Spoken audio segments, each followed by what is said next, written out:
Côté transport, s'il est facile de passer le Rhin à Strasbourg, ce n'est pas aussi évident 25 km plus au sud. L'Eurodistrict a imaginé un bus. Ces ouvriers alsaciens de la région rurale d'Erstein vont travailler à Lahr, en Allemagne. Il est 5 h du matin. On embauche tôt pour un travail de manutention assez astreignant.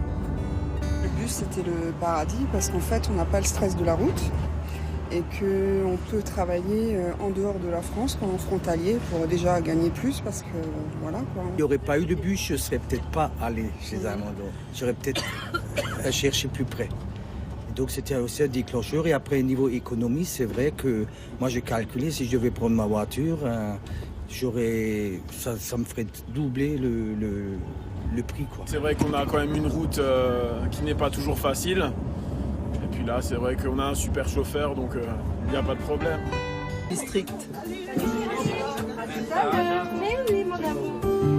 Les chômeurs sont à l'ouest, côté français, et les postes à pourvoir à l'est du Rhin, où la population vieillit et le plein emploi règne. L'entreprise recrute. Les Français sont les plus nombreux parmi 50 nationalités.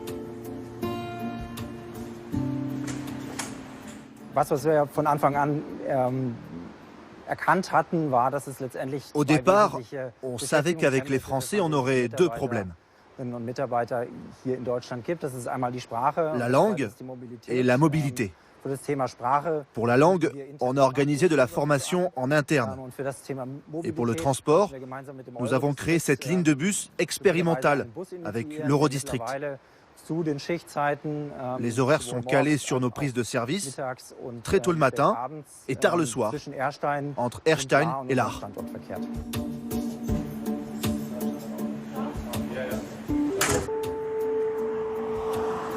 Maurice, le chauffeur, ne connaissait même pas très précisément son employeur.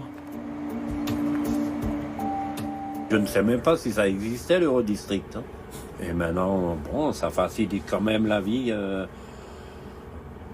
Disons, on calcule par jour de 20 à 25 personnes pour l'instant.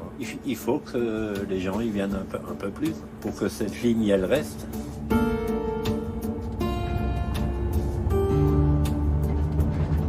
Un jour peut-être, ce no man's land hérité des guerres et de la méfiance séculaire entre Français et Allemands sera comblé pour que le dos à dos devienne un vrai main dans la main.